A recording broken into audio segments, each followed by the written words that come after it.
جب سب خوش ہیں، آواز بہن شازیہ کے علاوہ کسی کی نہیں آتی، کیا آپ خوش ہیں؟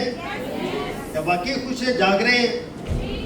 آمین۔ خدا ان کا شکر ہو کہ خدا کے روح میں ہو کر عبادت کے اس عمل میں ہم خدا کی سچائی اور خدا کی تعلیم اور خدا کی قربانی اور خدا کی کہانت کے متعلق کچھ اہم باتیں اپنی زندگی کے لیے گوشوار بن سکیں۔ خدا کا کلام ہمیشہ سچا رہتا ہے اور خدا کا کلام زندگیوں کے لیے لکھا گیا، زندگیوں کے لیے بولا گیا تاکہ زندگیاں کلام کو سمجھیں، کلام کو جانیں اور کلام کی آواز کو سنیں، نہ کہ اپنے دل کو سخت کریں۔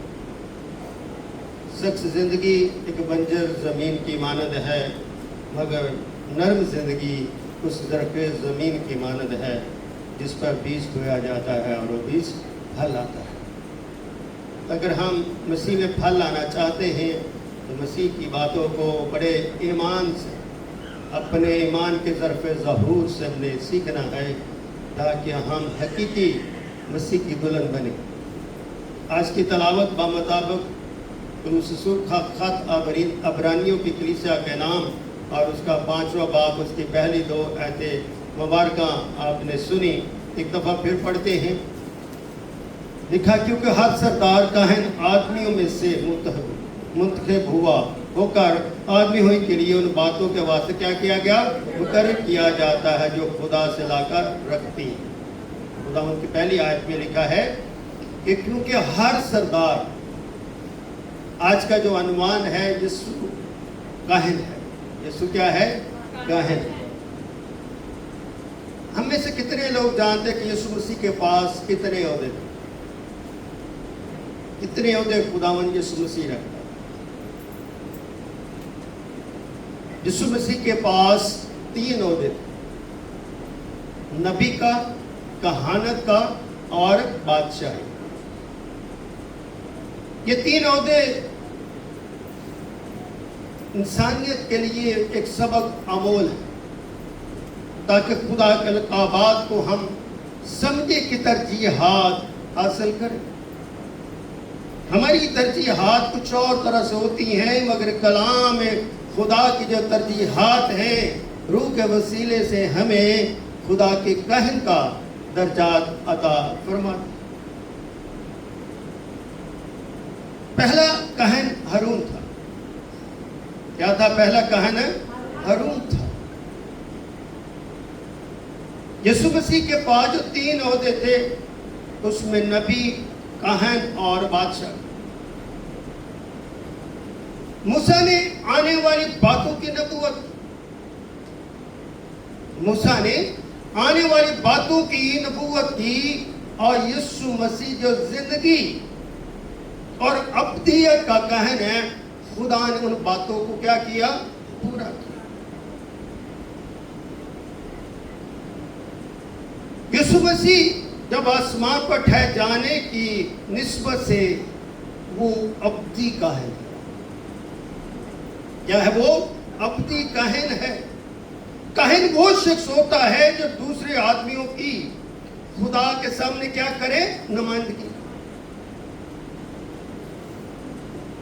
اگر ہم خدا کی خدمت کرتے ہیں تو ہم پر یہ لازم ہے کہ ہم خدا کی باتیں جو زندگی، نجات، امید، تسلی، تشفی اور محبت کی باتیں ہیں، یہ کلیسیا تک رکھتے ہیں تاکہ وہ خدا کی باتیں خدا کے حضور روح میں ہو کر سنے، سمجھے۔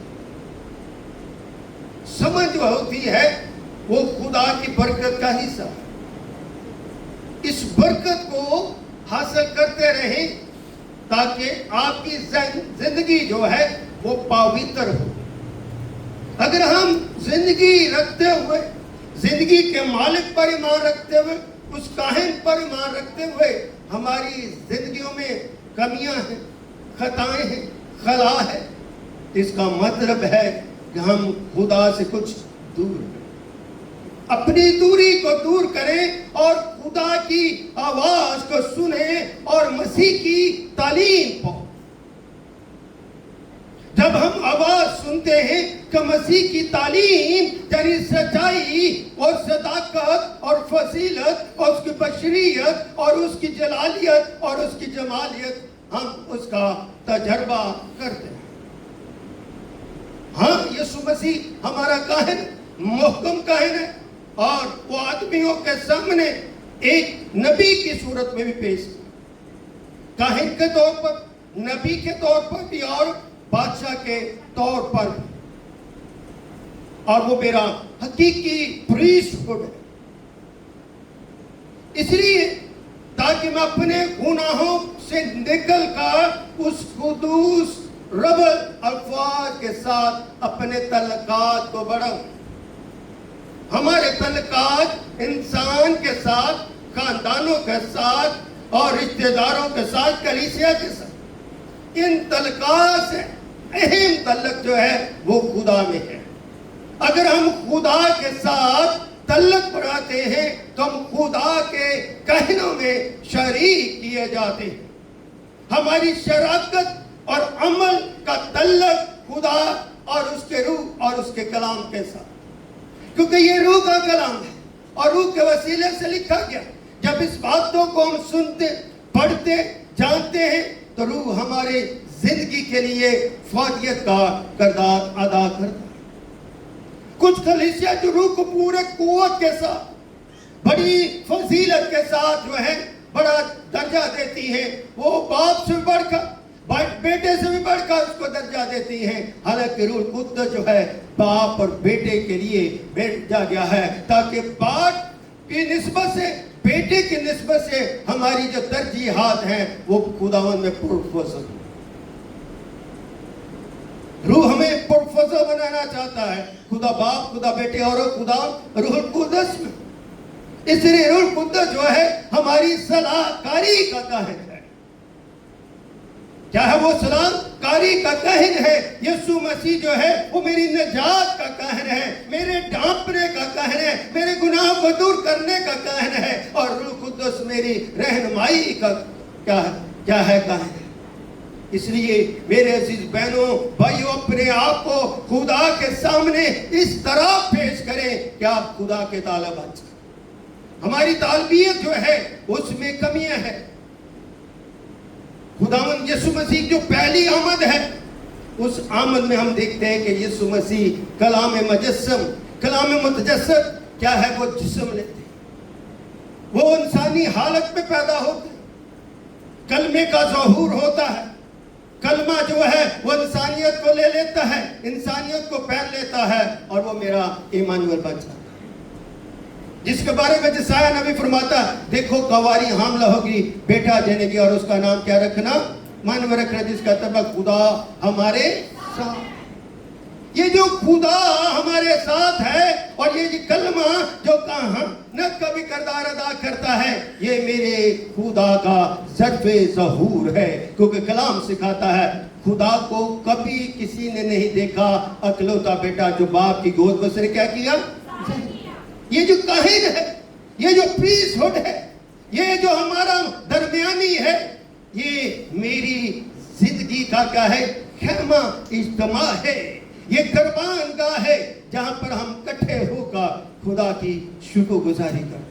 ایک قربان گاہ وہ تھی جہاں پر خدا قربانیوں کے لیے بلاتا تھا کہنوں کو. ایک قربان گاہ وہ ہے جہاں پر مینڈے اور بے بکریاں ذبح کی جاتی ہیں. ایک قربان وہ ہے جہاں پر سچائی اور نجات اور فضیلت کا کلام جو ہے وہ بیان کیا جاتا ہے.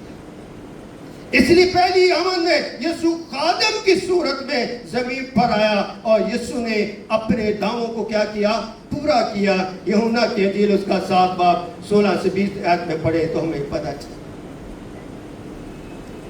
دوسری بات, نبی جو ہوتا ہے وہ خدا کی تعلیم کو کیا کرتا ہے, جانتا ہے. نبی کیا ہوتا ہے, وہ خدا کی تعلیم کو جانتا ہے, آگاہی رکھتا ہے, اور وہ خدا کی آواز کو سنتا اور خدا کی آواز کو بیان کرتا تاکہ لوگ خدا کی بات کو سمجھے. وہ اس لیے نبی ہے اس کا تعلق خدا کے ساتھ ہے اور وہ خدا کے وعدوں کو بھی جانتا ہے, خدا کی سچائی کو بھی جانتا ہے اور وہ خدا کی قدرت کو بھی جانتا ہے, اس لیے وہ نبی کہلاتا ہے. وہ اپنی زندگی میں اس کلام جو خدا سے اسے باغرو کے وسیلے سے ملتا ہے, اس کے وسیلے سے وہ نبی ہوتے ہوئے اپنی ذمہ داری بڑی فقیری کے ساتھ, بڑی ایمانداری کے ساتھ ادا کرتا ہے اور خدا کے وعدوں کو آگے بڑھاتا ہے تاکہ زندگیاں اس وعدوں میں شریک ہو کر اس نبی کی بات کو سن کر توبہ کر کے خدا پر ایمان لائے اور ہمیشہ کی زندگی پائے. ہماری زندگیوں کے اندر ایسی نبی کی بات کو سننے کی سخت نہیں ہے, مگر خدا جو نبیوں کا نبی, خدا اندوں کا خدا ہے, بادشاہوں کا بادشاہ ہے, اس کی بات کو سنیں, اس کی بات پر غور کریں, اس کی بات پر فکر کریں تاکہ آپ کی روح کی معموری کی سبب سے, کیا ہے روح کی معموری کے سبب سے آپ کی اس کاہن کے ساتھ, اس نبی کے ساتھ, اس بادشاہ کے ساتھ آپ کی کیا ہو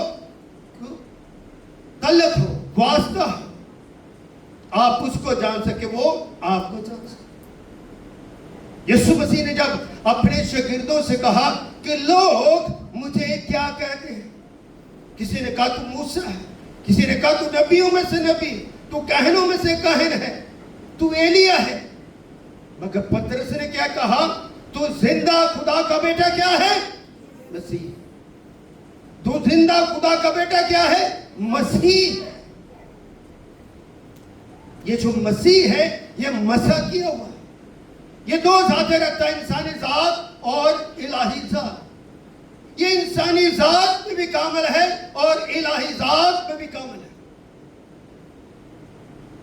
اس لیے دوسرے نبی نہ وہ انسانی ذات میں کامل ہے نہ وہ الہی ذات میں کامل ہے, کیونکہ وہ ایک ہی ذات رکھتے ہیں اور وہ انسانی ذات ہے. کلام سکھاتا ہمیں, کلام ہمیں تعلیم دیتا ہے, سب نے گناہ کیا خدا کے جلال سے کیا ہے محروم. مگر یسوع مسیح جو زندگی کا نبی, زندگی کا کہے, زندگی کا بادشاہ ہے, وہ کہتا کون ہے جو مجھ میں گناہ ثابت کر سکتا. کتنی بڑی بات, کون ہے کو بتا سکتا ہے, کون ہے, یسوع کا کھلا بیان ہے, کھلا اعلان ہے. اس لیے ہمیں خدا کی باتوں کو سمجھنا چاہیے اور نبی کی تعلیم کو سچائی کے ساتھ قبول کرنا چاہیے. کلام میں لکھا یہ ہونا کہ تم سچائی سے واقف ہو, سچائی تمہیں کیا کرے گی, آزاد. یہ جو کلام میں سنا رہا ہوں یہ ہمارے بائبل کالج کا کلام ہے. میں اکثر کلام یہ سنا رہا ہوں اور سمجھا رہا ہوں اس لیے کہ اس کلام کو بیان کرنا میری زندگی کا بھی ایک تجربہ ہے کہ جب کبھی آپ کو اسٹوڈنٹ کو سکھانے کا وقت آئے تو آپ کی زندگی میں تجربہ ہو. جب آپ کلام کے لکھا ہوا جو چھوڑ دیتے ہیں, اسے بار بار دہراتے نہیں ہے, پھر وہ کلام آپ مؤثر طریقے سے بیان نہیں کر سکتے, ٹیچ نہیں کر سکتے. اکثر میرے کلام خداوند کے قدم پاس مصطفیٰ مسیح کے لکھے ہوئے بائبل کال کے نوٹ سے میں تیار کرتا ہوں تاکہ آپ سمجھیں, آپ کو جانکاری ملے, آپ سمجھ سکے کہ NSBC چرچ کی جو بائبل سٹڈی تھی وہ ایک مضبوط اور ایمان کے سفر پر گامزن تھی. وہ خدا باپ, خدا بیٹے اور خدا روح القدس کی گواہی پر مبنی ہے اور رہے گی. کیوں کہ اس سبق میں, اس تعلیم میں, اس ایمان میں, اس ریاست میں کیا کرتے ہیں, ہم کلام کے فضل کی کیا کرتے ہیں, ریاست کرتے ہیں. یہ ہماری مشق ہے, یہ ہماری زندگی کا تجربہ ہے. اس سے کیا ہوتے ہیں, شخصی زندگی کے مسائل کیا ہو جاتے ہیں, دور ہو جاتے. نبی جب کلام کرتا, کلام سناتا, کلام سے آگاہی دیتا تو وہ لوگوں کے مسائل بھی دور کرنے کے لیے ان کو آگاہی دیتا. حکمت کی باتیں پائی جاتی کلام کے. حالانکہ یہ نہیں کہ کلام بے حکمت, حکمت سے بڑا ہے. جب یہ حکمت سے بڑا ہے, اس حکمت کے کلام کو سمجھے, جانے اور اس کی شکر گزاری. جب ہم چوتھا باب, عبرانی چوتھا باب اور اس کی 14ویں آیت میں لکھا, بس جب ہمارا ایک ایسا بڑا سردار کاہن ہے